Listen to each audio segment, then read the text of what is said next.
These are two lily bulbs that have broken off their shoots. Many flower enthusiasts don't know how to handle lilies like this with broken shoots. Today, I'll show you two methods for treating these two bulbs. The first method is to plant them in a flower pot. I've used garden soil for this. Then, place the lily bulb with the broken shoot into the pot. These are small lily bulbs that I took out from the garden a few days ago, since the pot feels a bit empty. I'm adding these small bulbs to grow them together. If everything goes well, they should bloom next year. This is a lily that is broken off at the base. We'll use a seedling cup to propagate it through cuttings and see if it can take root.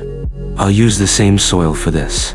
Just insert the cutting and water it. Lily bulbs need moisture in the early stages to sprout. The soil should be kept moist, but not overly watered. Make sure to water the shoot as well.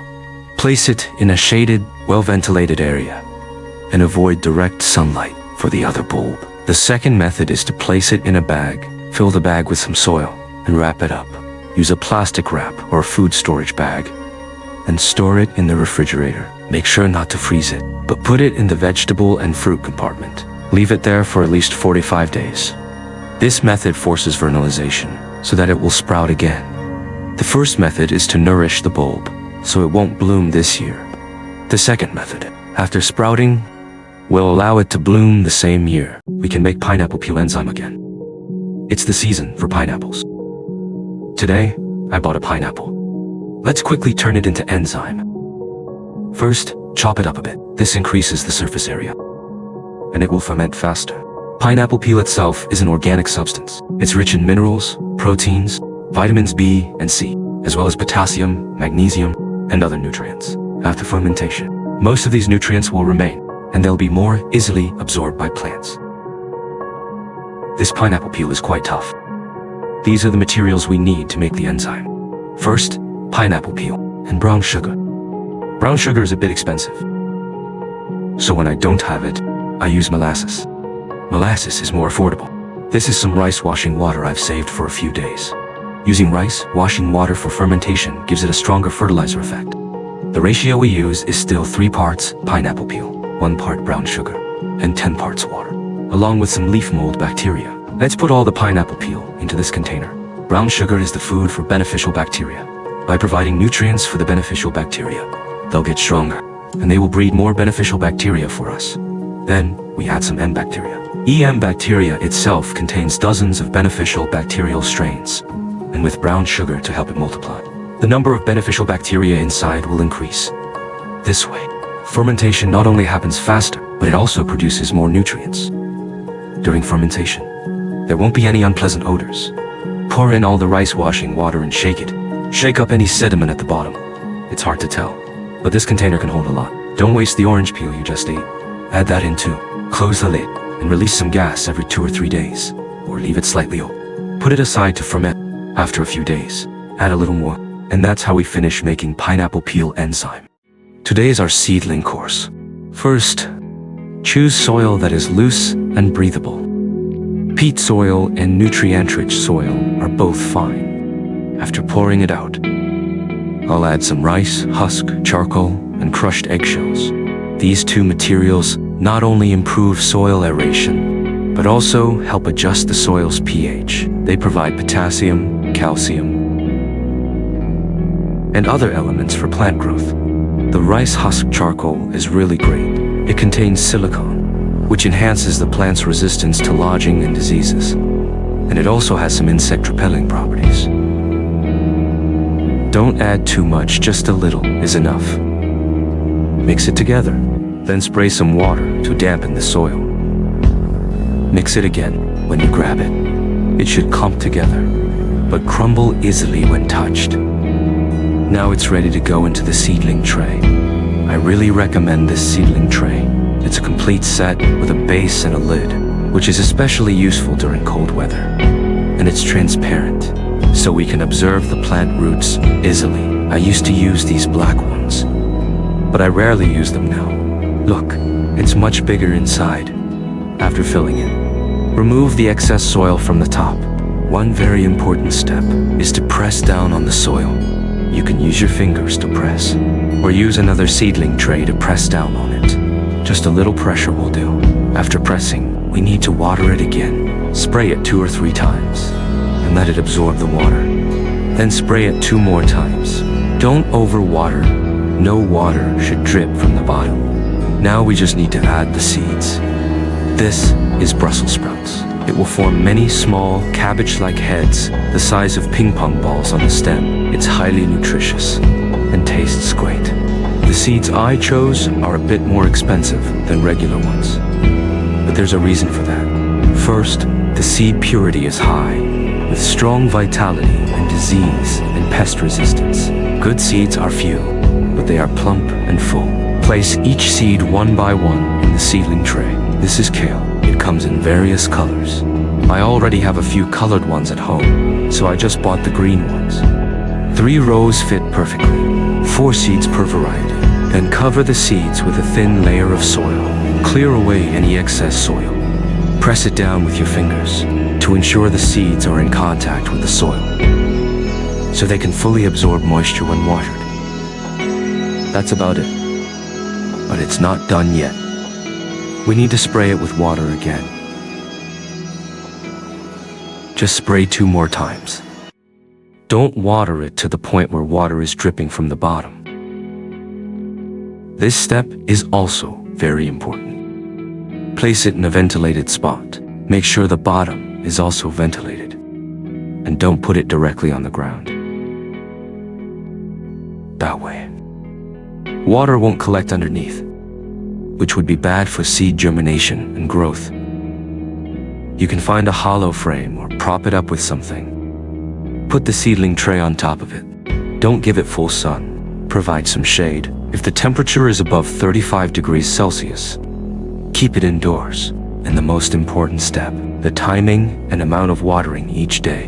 Watering should be done in the morning. There should be a dry-wet cycle for the seedlings to grow strong in places with a lot of rain. Humidity might be high, and you might not need to water.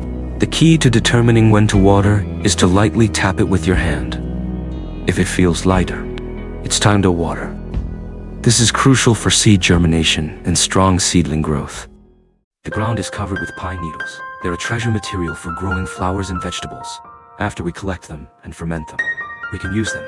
Pine needles are acidic, and they can neutralize alkaline soil to improve soil quality. They are a blessing for acid-loving plants, like orchids, azaleas, gardenias. Also, some vegetables and fruits, such as blueberries, strawberries, tomatoes, cucumbers, peppers, eggplants, and pumpkins, are all suitable for using pine needles. The strong pine fragrance you smell is caused by the volatile oils contained in the needles. These volatile oils can promote plant growth and development, as well as have antibacterial and insect-repelling effects. Pine needle soil is even better when it's soft and fine beneath the needles. I filled 2 buckets with them to take home. This is the pine needles I collected yesterday when freshly collected. Don't use or ferment them right away, because they may carry bacteria and insect eggs. Let them dry in the sun for a few days for disinfection. Turn them over during drying to make it more even. If you see any weeds or tree leaves inside, remove them. For mixing into soil, you can directly wet it with water, put it in a bag, and leave it in the sun to dry at the summer temperature. It will take about 3 months to be ready. My fermentation goal is to make it richer, so that plants can absorb and use it more effectively. So, I'll add some sheep manure. These are the bags I fermented a while ago. The white stuff is fungal mycelium. Sheep manure contains nitrogen, phosphorus, potassium, and other nutrients, which provide nutrition for fermentation, turning it into a more fertile organic fertilizer. Moreover, pine needles have a high carbon-nitrogen ratio, while sheep manure is relatively higher in nitrogen. Mixing and fermenting the pine needles with sheep manure can adjust the carbon-nitrogen ratio. I also have these 2 things, EM bacteria and molasses. Or you can use unused brown sugar at home. Just pick one of the 2. This brown sugar is expired, so I'm using it. They help accelerate the fermentation process and improve fermentation quality. You can dissolve them in water and stir. EM bacteria are a group of beneficial microorganisms which promote the decomposition and maturation of organic materials. Molasses provides energy for the microbes, encouraging their large-scale reproduction and growth, thus enhancing the fermentation effect. You can also directly sprinkle the bacteria on the pine needles. Then slowly add the sugar water in small amounts so they can absorb it. Don't pour it all at once. Too much water will make it difficult to control later. And excessive moisture may cause the pine needles to rot. Add water while stirring until all the materials are mixed evenly. Adjust the moisture to around 50% to 60%. The best state is when there's no water dripping. Then put everything into a bag to ferment. During the fermentation process, you need to turn the pile every once in a while so that the pine needles get enough air and moisture. If you find the pine needles are getting dry while turning, you should add water to keep the fermentation going effectively. When the pine needles turn dark brown and become brittle, it means the fermentation is successful. The fermented pine needles can be used to mix into soil, making the soil loose and breathable, which benefits root growth. After packing everything, tie the bag tightly and put it in a bright, ventilated place to ferment in the high temperature. Did you learn something from today's course? Time to dig and turn the soil. It hasn't rained for a few days, and the soil has dried up quite a bit. This sweet potato was left over from planting, and I just buried it here casually. It's already grown this big. The leaves can be picked and stir-fried to eat. Sweet potato leaves are rich in nutrients and are very good for the body. It's also easy to grow.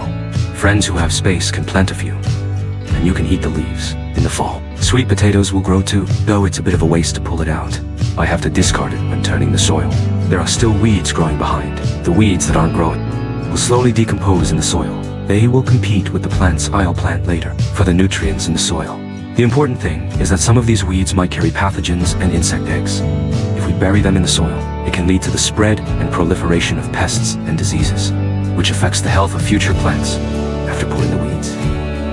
I need to turn the soil deeply. This is about 30 centimeters deep. This depth is just right. The purpose of turning the soil is to improve its aeration, allowing more oxygen to enter, and promote the activity of microorganisms. Once the soil becomes loose, it can absorb more heat from the sun during the day, and it also helps sterilize and disinfect the soil. Look, there are still so many weed roots in the soil. Bring them to the surface. Pick out the larger ones and throw them away, and let the smaller ones stay on top to be sun-dried. They will wither and die. This can reduce competition for nutrients from weeds. Turning the soil also destroys the living environment of pests. If insect eggs or larvae are turned to the surface, they will dry out or be eaten by natural enemies, reducing the chances of pests and diseases. Look, I've turned up an earthworm. It might not be a good thing if we transplant young seedlings. Earthworms in the area might cause the seedling roots to loosen, affecting the seedling's ability to root and grow. The large number of earthworms is caused by decomposing vegetable leaves, which forms humus that attracts them to breed and survive in large numbers. It's not just earthworms, so it's best not to bury kitchen scraps, like vegetable leaves, directly into the soil. The digging is done now. Then we can add materials to nourish the soil and plant. I've dug up quite a few roots.